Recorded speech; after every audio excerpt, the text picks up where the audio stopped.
So yung mga kababayan, at ngayon po pupunta kami sa lupa ni Tatay Jesus. Nagkaroon ng problema at binakuran daw po yung lupa na gagawin sana ng bahay ni Tatay Jesus. Akala ko po ay malino na po na doon na po tayo magpapatayo, kasi kaya po nandito kami ngayon sa Bansud para mag-canvas na po ng gamit. Pero yun nga po naging problema, may nagbako daw po. Nandito tayo sa lupa sana ng tatay. Ayan, kasama ko po si Tatay Rene. Siya po sana yung gagawa ng bahay ni Tatay Jesus dyan. At ito nga po, meron na pong bakod. Hindi natin naasahan na ganito yung ating makikita.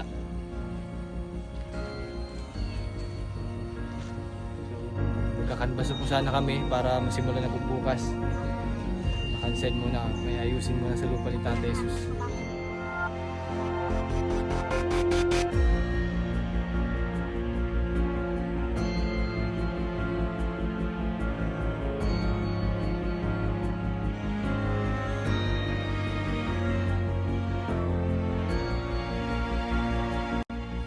So yun guys, update ko na lang po kayo kung ano po yung mangyayari sa pag-uusap ni Conchal, kung ano po yung magiging resulta, kung pwede patayuan o maghahanap tayo ng bago ulit.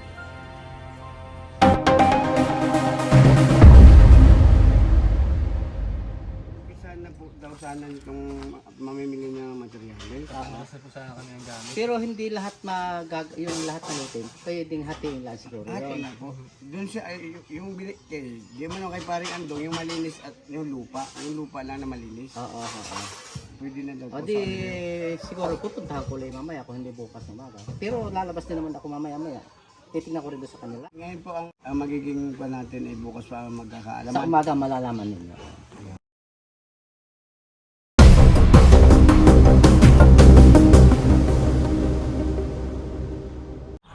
So binalikan natin si Tatay Jesus regarding po dun sa lupa niya na yun nga po na merong bakod na natin masisimulan yung bahay niya dahil yun daw po ay meron ng nagmamayari. So bago natin mapuntahan yun, so yun pala ay nabenta na o nabili na po ng mga nakaraang taon pa daw, matagal na panahon na po. Naging okay din yung pagpunta natin doon dahil maganda sa nangyari ay hindi po agad natin na bili yung mga materyales, kasi kung nakabili agad tayo ng materyales mas lalo pong problema tayo kasi wala po tayo pagtatayuan pala, at kung nasimulan na po yung bahay ni Tatay Jesus doon malaking problema kasi magpapatayo tayo na mayroon palang nagmamayari ng lupa na yun. So, dito tayo kay na Tatay Jesus, kakausapin natin siya regarding po doon. At sayang po yung pagkakataon na napapagawa na sana siya ng bahay. So Tatay Jesus, yung nabalitaan ko po na meron pala nagmamayari ng lupa ninyo. Opo. So magiging lupa pala sana. Sana po. Di ba alam ni Kapitan na meron palang nagmamayari na nun? Hindi pa po. Nalaman lang po nung nagkausap sila nung kapitbahay ko sana na yung pala ay nabili na yung lupa na yun. Matagal na po ba na nabili? Oho. Kaya pala binakuran yun. Kaya nga po, at nakakagulat. Akala ko kailan lang nabili. Matagal na daw. Matagal na panahon na daw. Ano lang lumabas na binili na daw yun doon sa may-ari. Ibig sabihin binili yung rights. So paano yung tatay, anong plano natin, ano yung magiging option natin? Kung sa akin po naman, gayon din lang po nawala, ay kung maaari po na masarap, bigyan na lang po ninyo ako ng hero. Bahali na po ko din sa kubo ko abag ko yung laang po ang haligit pati ako na patindigin lang. Ay okay lang ba tatay na ipagawa o ipaayos itong bahay ninyo dahil hindi niyo po pagmamayari ang lupa niyo, at isa pa kayo ay nabigyan na ng warning ni Mayor nung nagpunta tayo sa kanya. Paano po yun tatay? Ay, walang balo ho yung kay Mayor. At saka pag ako laan naman ang, anak ko laan naman ang magagawa niyan eh. Paltan laan naman ang haligin yan. So parang ang mangyayari lang tatay ay mapaayos lamang para nang sa ganun po ay maging safe kayo sa pag-ulan. Sa safety rate po, baka mamay biglang tumumba. Kaya nga So po. yun lang po yung ating magagawa, no? Opo, yun lang. Pero sa kay Mayor po, walang problema si Mayor, mamait si Mayor. Lalo kung nakita na niya na ganyan. Sana kay Mayor, Pansamantala, ipapagawa muna natin yung bahay ninyo dito. Ganun na lang po pansamantala. Maski kami na lang ang gumawa. Basta ang kailangan mo pala na yero talaga. Huwag na yung mga anak niya kung So parang ganito po ang mangyayari. Mag-aantay kayo kung kailan kayo papaalisin dito. Ganun po. Opo, yun po lamang. Eh paano pag binalis na kayo, saan kayo tutuloy? Di bahala na sa sabihin ko kay Mayor, pinapalis mo na kami din eh. Bahala ka na kung saan mo ko ilagay. Yun. Kung alam ko Opo. Siyempre, alam naman siguro ni Mayor kung kuwan at alam niya ako wala din matiran. Mas lalo siya na ang nagpalis sa akin personal. Yan, Mayor, tulungan mo ko kung saan ako baga matiran nito. At yun nga po mga kababayan, ano po? At sa amin naman po ay mapaayos lang po yung kanyang kalagayan at mailagay sa maayos si Tatay Jesus. So ang naging problema nga po sa lote niya ay mayroon pong nagmamay-ari ng kanyang pagtatayuan sana ng bahay. So para sa amin, bibigyan natin si tatay ng siguro, ganun na lang po siguro ang mangyayari. Bibigyan muna natin siya ng yero at yung mga kakailanganin niya sa bahay niya, nasa ganun po, mapaayos lang o mailagay sa maayos yung kanyang tahanan at baka po bigla-biglang tumumba. Sana nga po, matagalan pang paalisin si tatay dito sa kanyang tinatayuan at sana ay payagan kahit na konting panahon po tumira dito si Tatay Jesus.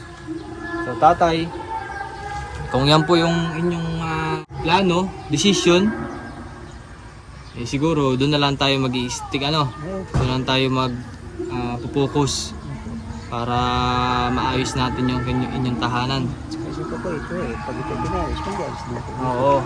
So pag kayo pinalis, kunin nyo na lang yung mga materialis ninyo, ano po? Kung talagang kailangan din. Sige. Hindi na ba natin kailangan kumuha ng permiso sa munisipyo? Hindi na ho. Basta lang ito lang naman yung repair. Baka kasi mamaya kami ang mapaginitan. Ay, hindi ho. Tatay. Hindi. Hindi bukas na makikita ko bukas. Oo, para sure kami. Kasi baka mamaya kami po mapag-initan. Ba't kayo nagpagawa dyan? Kahit na kayo ang naggagawa, gusto lang po namin na maging malinis. Kasi baka mamaya kami masisi. Parang tinutolerate namin yung maling gawain. Tatay. Na. Bukas na malakad ako. Papaalam kayo kay Mayor ha? Opo. Saka natin sisimulan. Ano po? Kamusta naman po yung pagsuot nyo ng salamin? Ayos naman po ay. Hindi na po malabo? Hindi na ho. Mabuti po at nagawan po agad kayo at nabigyan ng ganyan tatay, no? Pasalamat muna kay tatay sa mga sumuporta po sa inyo at mga taong nagmamahal po.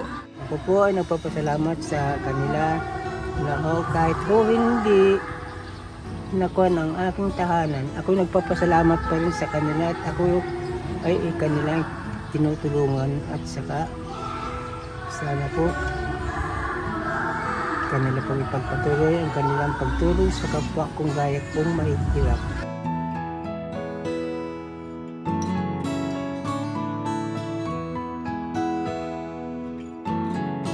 Papasalamat din tayo kay Kapitan. Although ganun man po na hindi po agad nalaman ni Kapitan na mayroon na po lang bumayari nun, pero nag-effort pa rin si Kap na maghanap po para sa inyo. Ano po, pasalamatan nyo rin si Kap. Ako po ay nagpapasalamat kay Kap at ako po ay hindi niya pinabayaan sa anumat kahit na malayo ay hindi niya pinagsawaan ako na samahan. Ayan. So ako din po ay nagpapasalamat kay Kap at sa inyong pong pagsama sa effort na ginagawa nyo para kay Tatay Jesus. Maraming salamat po. At kay Consyal Cabral, thank you very much po sa inyong pagtulong din po. At dahil po sa inyo ay nalaman po namin na meron na po pala nagmamayari ng lupa na yun. At so ganoon na lang po magiging plano namin. Siguro bibigyan na lang namin sa tatay ng konting gamit or gagamitin dito sa bahay niya, nang sa ganun po mapaayos lang ng kahit konti. At bago namin masimulan yon, so magpapaalam muna si Tata Jesus sa munisipyo para hindi po tayo magkaroon ng problema sa uli. Ito po. Tapusin yung vlog ko. Maraming salamat po sa inyong tulong. At sa lahat po ng mga nais pong order ng aming t-shirt, yung kikitain po dito ay pantutulong din po natin sa mga tao na ngailangan. Susuportahan po natin yung ating charity dito sa Oriental Mindoro. Maraming salamat po. At sa mga nag-avail po, thank you very much po sa inyong pagsuporta sa Pugong Biyahero Team. Panguna po ni Sir Paul. Thank you very much po. At muli po, papasalamat po ako sa inyo lahat. This is Ren Vlogs. Peace out po.